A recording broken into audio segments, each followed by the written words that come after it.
Loyalty is a myth, and the sooner you accept that, the harder you become to betray. That might sound extreme, even cynical, but think about it for a second. How many people in your life would still stand beside you if you stopped being useful tomorrow?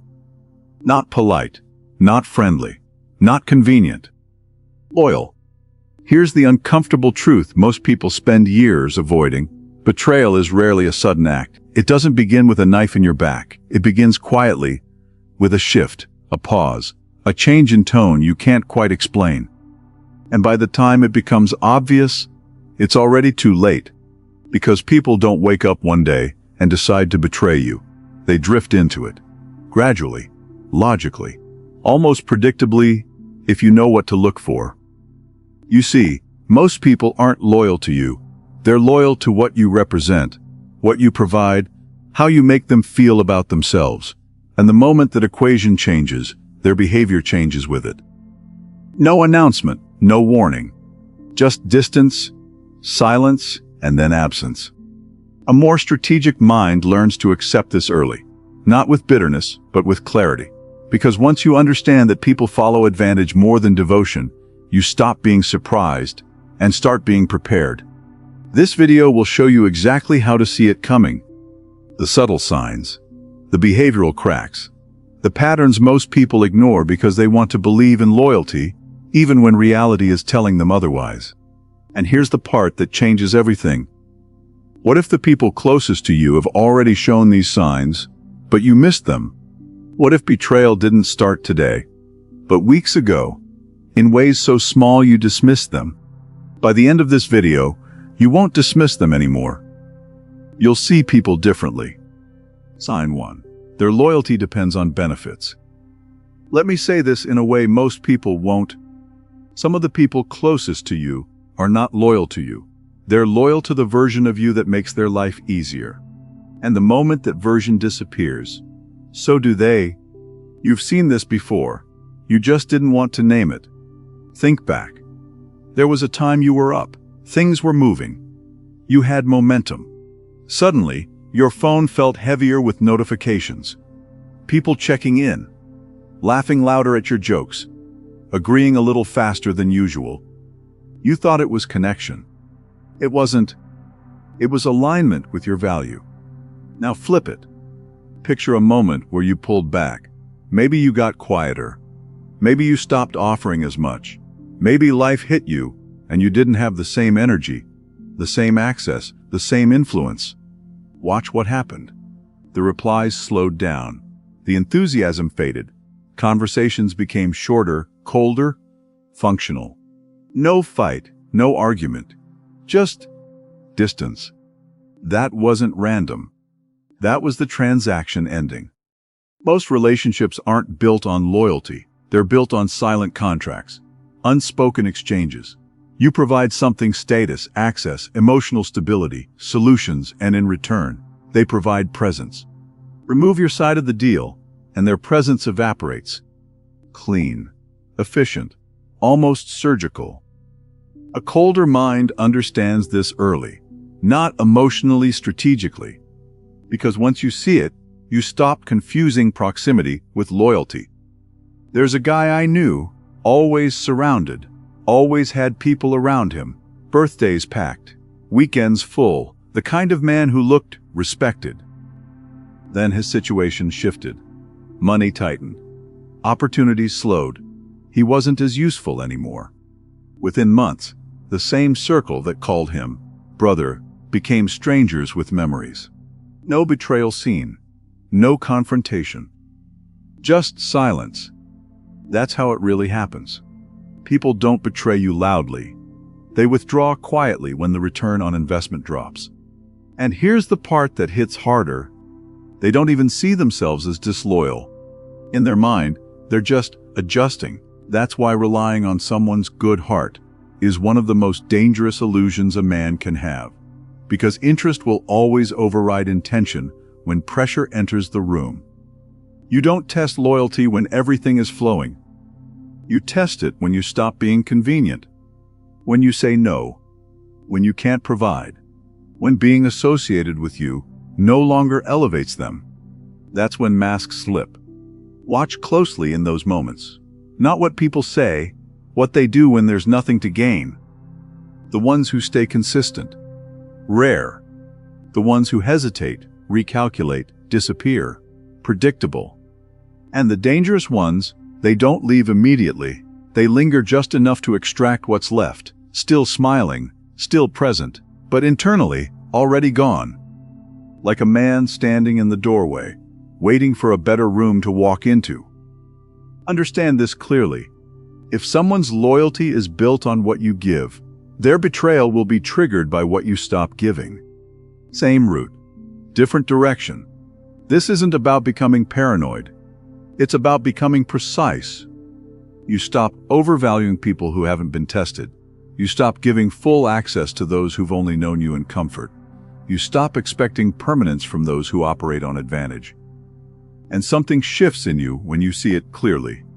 You don't react the same. You don't get blindsided. You observe, you register, and you adjust. Because in the world of power, the man who expects nothing from conditional loyalty is the one who can't be caught off guard. And that alone already separates you from most men. Sign 2. Their words are loud, but their actions are quiet. This is where most men get played. Not because they're weak, but because they still believe words mean something. They don't. At least not the way you think. You've met this type before. The one who speaks with intensity, looks you in the eye, says all the right things at the right time. I've got you. Anything you need. You can count on me. And in that moment, it feels real. That's the trap. Because words are cheap, but they're not useless. They have a function. They create emotional permission. They lower your guard. They make you want to trust. That's why the performance is so convincing. But watch what happens when reality demands proof. Not something dramatic, something small. A favor, a presence, a moment of inconvenience. Suddenly, the energy shifts. They hesitate. They stall. They disappear behind phrases that sound harmless, but aren't. I've been busy. I'll sort it later. Let me see what I can do. You hear effort, but you feel distance.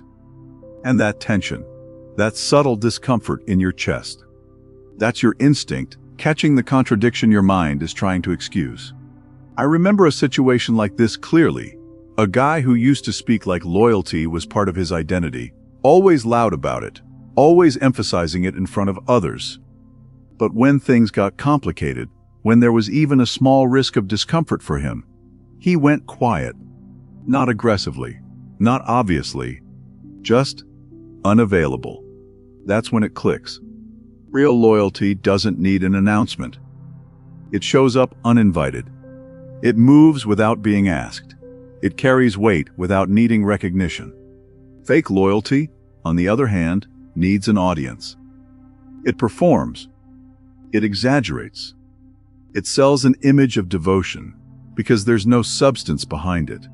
And the louder someone is about how loyal they are, the more you should slow down and observe. Because noise is often used to cover absence. Here's something most people won't admit. Some individuals don't just lie about loyalty. They use the idea of loyalty as a tool to control perception, to create emotional safety, to position themselves close to you without earning it. They talk in a way that makes you feel chosen, backed, protected, but it's all front-loaded. All talk, no cost. And the moment there's a price to pay, time, effort, reputation, discomfort, they start calculating. That's the difference. A man who is truly loyal acts first and speaks last. A man who is opportunistic speaks first and disappears when action is required. Watch patterns, not promises. Who shows up without being reminded? Who follows through without needing applause? Who takes responsibility without negotiation? That's where truth lives. Because anyone can sound solid in a conversation. Very few remain solid in pressure. And here's the uncomfortable part. Some of these people don't even realize what they're doing. They believe their own words in the moment, but their behavior always exposes their hierarchy. Comfort over commitment, convenience over loyalty, self-interest over principle. So stop getting hypnotized by how someone speaks. Focus on what they do when it costs them something, when no one is watching, when there's no reward attached, because that's where character stops pretending. And if someone constantly tells you what they would do, but rarely shows you what they have done, you're not dealing with an ally, you're dealing with a performer. And performers don't stand beside you when the stage goes dark. Sign 3. 1 foot in, 1 foot out. This is the most dangerous type because they don't look dangerous. They look balanced, reasonable, neutral. That's the illusion. What you're actually dealing with is someone who has already calculated their exit before they ever committed to you. They stay close enough to benefit from your world, but distant enough to disappear without consequences. And if you're not paying attention, you'll mistake that for maturity. It's not maturity. It's positioning. You felt this before. That subtle inconsistency you couldn't explain. They're around, but not fully there. They support you, but only to a certain limit. They agree with you, but never publicly. They move like a man who's constantly checking the room for better options. Because he is. I've seen this play out more times than people want to admit. There was a guy, always present, always involved, always cool with everyone. The type who never creates friction, never takes strong positions. At first glance, he seems solid. But watch him closely. When things are going well for you, he's right there, laughing, aligning, associating himself with your wins. But the moment there's tension, pressure, even a hint of risk, he fades. Not dramatically, just enough to not be seen standing next to you. And if things get worse, he rewrites the narrative. I wasn't really involved like that. I barely knew what was going on. Clean exit, no accountability. That's not coincidence. That's design. These people don't see loyalty as something you commit to. They see it as something you rent, temporarily, as long as the conditions are favorable. And the moment the environment shifts, they reposition. Always. Pay attention to how they speak. They rarely make clean statements. Everything is qualified. I'm with you, but I support you as long as, let's see how things go. That language isn't accidental. It's insulation. They're protecting themselves from being tied to you, because tying themselves to you means sharing your risk. And risk is exactly what they avoid. So they build exits. Quietly. They maintain relationships with people who don't like you. They keep doors open you thought were closed. They gather information from both sides. Not because they're confused, because they're prepared. Prepared to switch. Prepared to detach. Prepared to survive at your expense if necessary. And here's the uncomfortable truth. They don't feel like traitors when they leave, because in their mind, they were never fully in. That's what makes them dangerous. No guilt, no hesitation, no emotional weight, just movement. Understand this clearly. Neutrality is rarely neutral. Most of the time, it's delayed self-interest. A man who hesitates to stand beside you when the risk is small will disappear completely when the risk becomes real. There's no sudden betrayal moment, just a gradual withdrawal that was planned from the start. That's why a sharper mind doesn't confront this type emotionally. He studies them silently. He watches patterns. Who avoids being seen with you in certain rooms?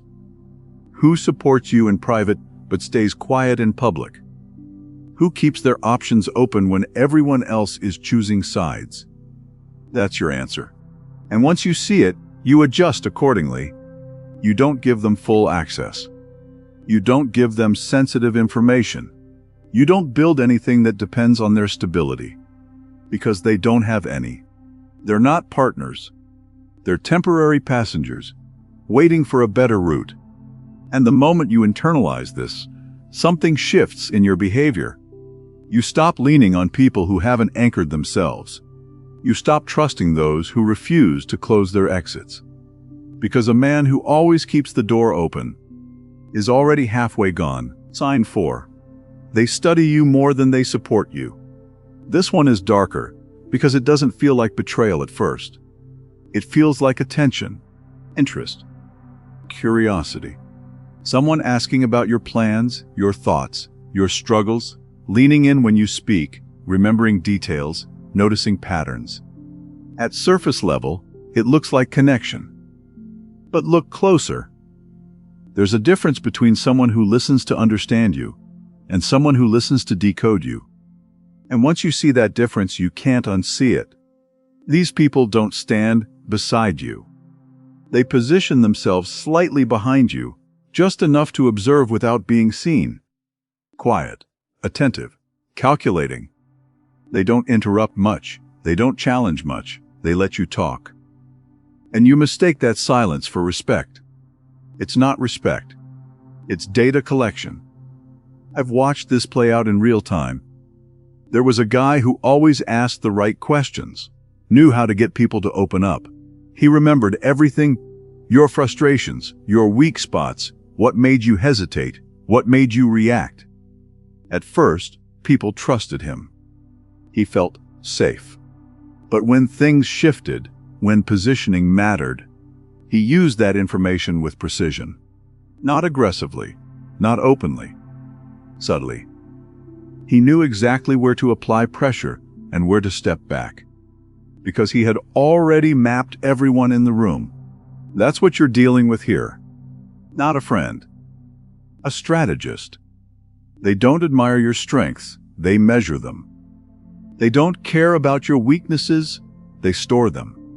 Every insecurity you reveal, every doubt you speak out loud, every moment you drop your guard, they file it away. Because private information is leverage. And leverage is control.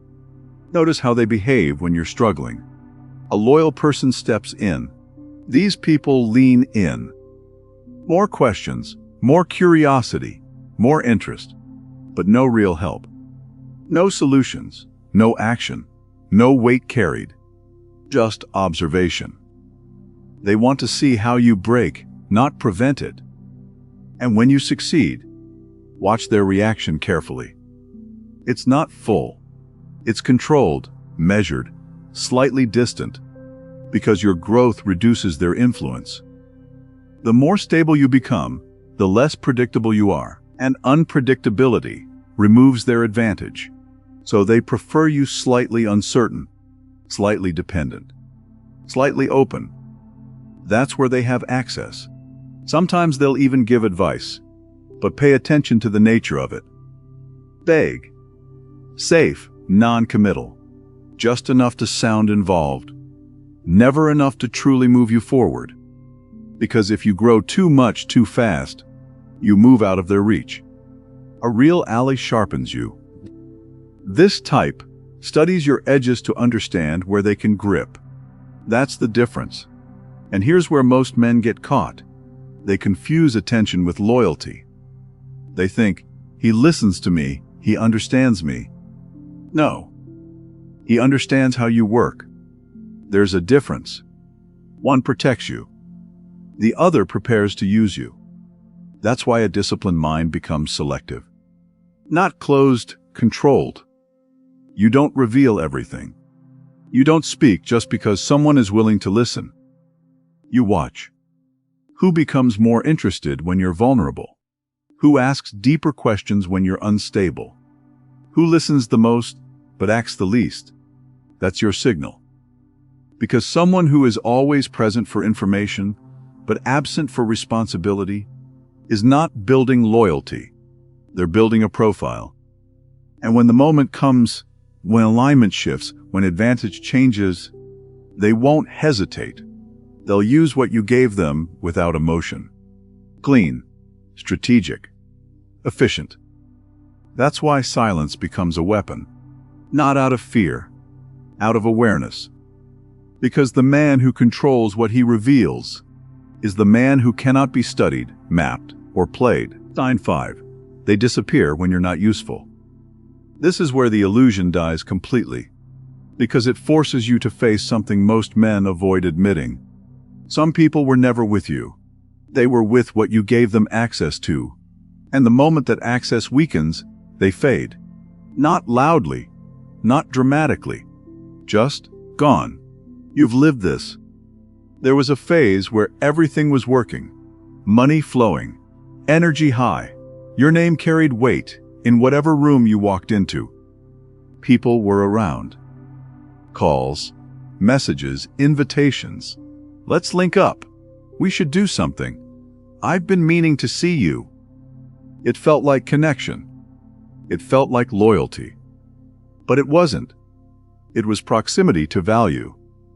Now think of a different moment. A quieter one.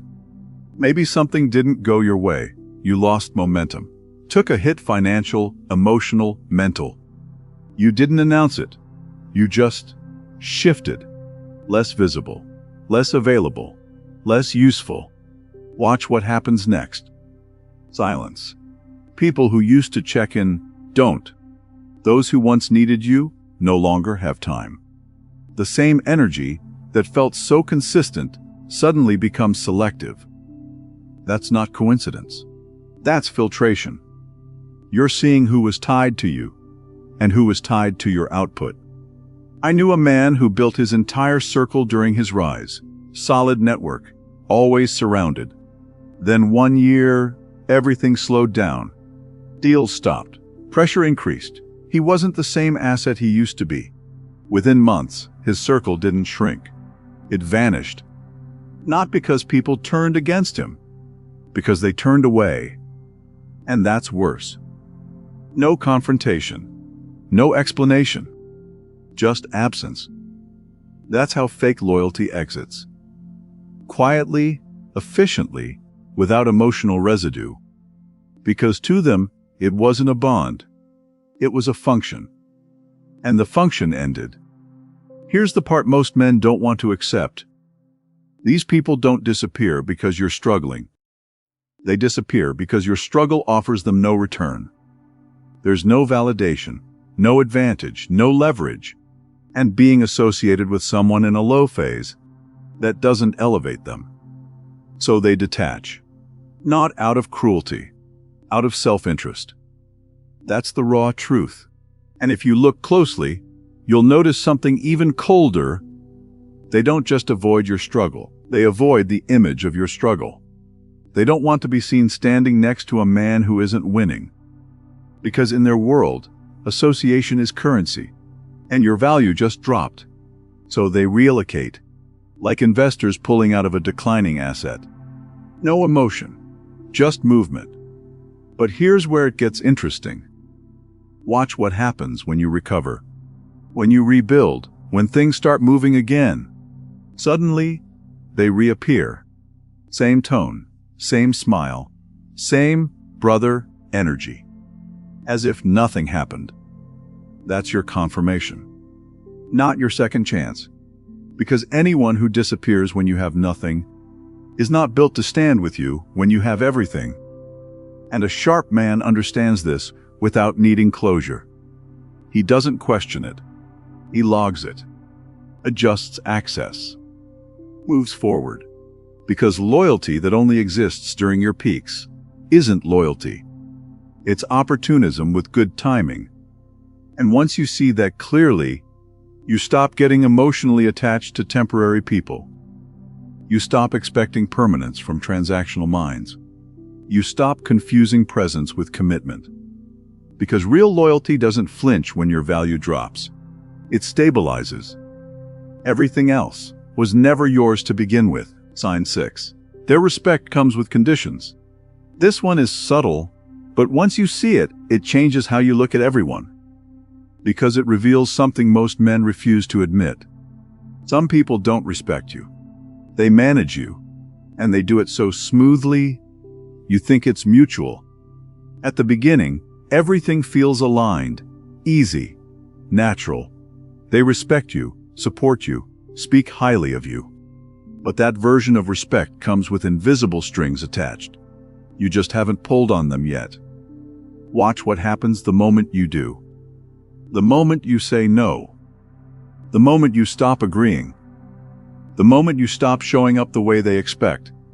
That's when the shift happens. The tone changes. The warmth drops. The energy becomes tight. Not openly aggressive. Not dramatic.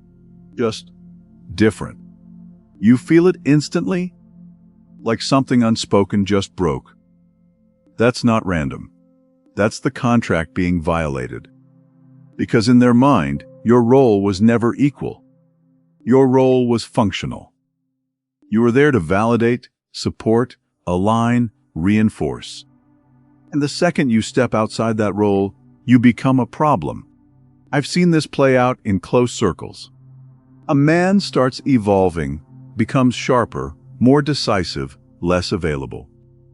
He sets boundaries, speaks more directly, stops over-explaining himself. And suddenly, people who once praised him start pulling away, not because he did something wrong, but because he stopped being easy to control. They won't say that. Instead, you'll hear things like, "You've changed. You're different now. Do whatever you want." Sounds harmless. It's not. That's resistance. That's someone reacting to losing influence over you. Because their respect was never about who you are. It was about how manageable you were. Understand this clearly. Conditional respect is not respect. It's compliance disguised as connection. As long as you behave in a way that benefits them, they reward you. With attention, with approval, with presence. But the moment you assert independence, they withdraw. Cold, distant, sometimes even hostile. That's not emotional inconsistency. That's behavioral conditioning. Reward when you obey. Punish when you don't. Quiet domination. And the most dangerous part, it doesn't feel like control. It feels like losing someone. So most men fold. They adjust themselves to keep the connection. They soften their tone. They re-explain their boundaries. They go back to being agreeable just to restore the peace. That's how the leash tightens. Not by force, by emotional pressure. A colder mind sees it differently. He notices the pattern. He doesn't react to the withdrawal. He doesn't chase the approval. He lets the distance happen, because he understands something most don't. If someone's respect disappears when you stop serving them, it was never respect. It was dependency on your compliance. And once you remove that compliance, the truth surfaces fast. They don't miss you. They miss the version of you they could control. That's why your growth makes them uncomfortable. Your confidence removes their leverage. Your boundaries expose their expectations. Your independence makes them irrelevant. And irrelevance is what they're reacting to. So they pull away. Not because you lost value, because they lost access. This is where most men make a critical mistake. They interpret the tension as conflict. It's not conflict. It's clarity. You're finally seeing the structure that was always there. And once you see it, you have a decision to make. Go back to being manageable, or move forward being respected on your own terms. Because a man who needs approval will always be shaped by others. But a man who stands firm without it becomes very difficult to control. And that's where real respect begins. Not when you please people, but when you stop needing to. Sign 7. Their silence speaks louder than their loyalty. This is the one most men feel, but refuse to confront. Because it hurts differently. Not loud, not explosive. Quiet. You're in a room, or maybe you're not even there. Your name comes up. Someone questions you, twists something you said, undermines your character just enough to shift perception. And the people you thought were solid. They say nothing. Not a word. Later, they'll act normal, maybe even friendly, as if nothing happened. But something did. You just weren't supposed to notice it. This is where loyalty gets exposed in its purest form. Because defending you in private is easy. Defending you when it costs nothing is meaningless. The real test is simple. What do they do when standing with you becomes uncomfortable? When there's risk? When speaking up might isolate them, cost them approval, or put them in the line of fire? That's where truth lives. I've seen this play out in brutal ways. A man gets criticized in a group, not even attacked aggressively, just subtly discredited, enough to make people question him. Everyone hears it. Everyone understands what's happening. And the room goes quiet. No one interrupts. No one corrects it. No one says, "That's not accurate." Just silence. And in that silence, a decision was made. Not verbally, but clearly. Because silence in that moment is not neutrality. It's alignment. It's someone calculating, is it worth it for me to step in? And when the answer is no, they stay quiet. Not because they don't know the truth. Because the truth doesn't benefit them. That's the part most men don't want to accept. People don't stay silent because they're confused. They stay silent because they've already chosen themselves. And you weren't high enough in their hierarchy to justify the risk. That's it. No emotion, no drama, just priority. And the worst part, they'll justify it later. I didn't want to get involved. I thought you had it handled. It wasn't my place. Listen carefully. Those aren't explanations. They're shields, ways to protect their self-image without admitting what actually happened. They saw a moment where loyalty required action, and they opted out. Clean. And here's the pattern you need to understand. These same people are loud when you're winning. Quick to associate. Quick to celebrate. Quick to remind others they're close to you. But when pressure enters the room, they go invisible. Because their loyalty only functions in safe environments, under good lighting, where there's no cost attached. That's not loyalty. That's convenience. A sharper man studies this without emotion. He doesn't argue. He doesn't confront. He observes. Who speaks when your name is being tested? Who corrects the narrative when you're not there? Who is willing to stand slightly uncomfortable just to maintain truth? That's your circle. Everyone else. Temporary alignment. And once you see it clearly, something shifts in you. You stop valuing people based on how they treat you in comfort. You start valuing them based on how they carry your name in your absence. Because reputation is where real loyalty is revealed. Not in what they say to you, but in what they defend when you're not in the room. Understand this deeply. A man who won't speak for you when it costs him something will not stand with you when it costs him everything. There's no escalation. It's the same pattern, just under more pressure. And that's why silence is never neutral. Silence is a signal, a quiet confession of where you stand in someone's priorities. Once you learn to hear it, you'll never misread loyalty again. If you've made it this far, then you already feel it. Something shifted. Not loudly, not dramatically, but internally. Something is no longer the same. Because once you see these patterns, you can't go back to being naive. You can't unsee the hesitation in someone's voice, the delay in their actions, the silence when it matters. And that's the divide. Most people will never reach this point, not because they can't, but because they refuse to look. They prefer comfort over clarity, illusion over truth.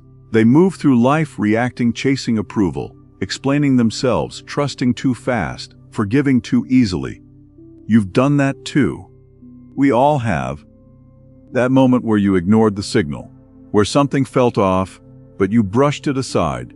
because you didn't want to lose the connection. And later, it cost you respect, time, position, maybe even a piece of your identity. That's how this game is played. Quietly. No warning. But now you've seen the structure behind it. 7 patterns, 7 cracks in the mask. And here's the part that separates men. Seeing it once changes your awareness. Living it daily changes your identity. Because this isn't information. It's filtration. You start filtering who gets access to you. Who gets your time. Who gets your energy. Who gets proximity to your life. And that shift alone will make people react. Some will say you've changed. They'll feel the distance, the control, the lack of emotional availability. What they're really feeling is the loss of access. You're no longer easy to read, easy to influence, easy to use. And that unsettles people who benefited from your old version. Good. Let it. Because the version of you that needed to be understood by everyone was the same version that could be manipulated by anyone. Now you move differently, more controlled, more selective, less expressive, but more precise. You don't speak just to be heard. You speak when it serves a purpose. You don't react just to prove a point. You observe and decide. And that creates a different kind of presence. Not loud, not performative, but undeniable. There's a man I remember who said very little, but when he entered a room, people adjusted. Not because he demanded respect, because he didn't need anything from anyone in that room. No validation, no approval, no alignment. That's power. And it's built quietly, not in public moments, but in private decisions. Every time you choose not to over-explain, every time you choose not to chase, every time you see the pattern and act accordingly instead of emotionally, that's where the shift happens. But understand this isn't something you learn once. It's something you maintain, because the old version of you doesn't disappear. It waits for moments of weakness, loneliness, ego, moments where you're tempted to ignore what you know just to feel connected again. That's the real test. Not seeing the truth, holding it, living by it even when it isolates you. Because it will. Not everyone can stand next to a man who sees clearly, but the ones who can, those are the only ones worth keeping. So from here on, move with intention. Not to impress. Not to prove anything, but to become the kind of man who cannot be easily rid, easily influenced, or easily replaced. And once you reach that point, you'll notice something strange. You stop looking for loyalty and start recognizing it without needing words.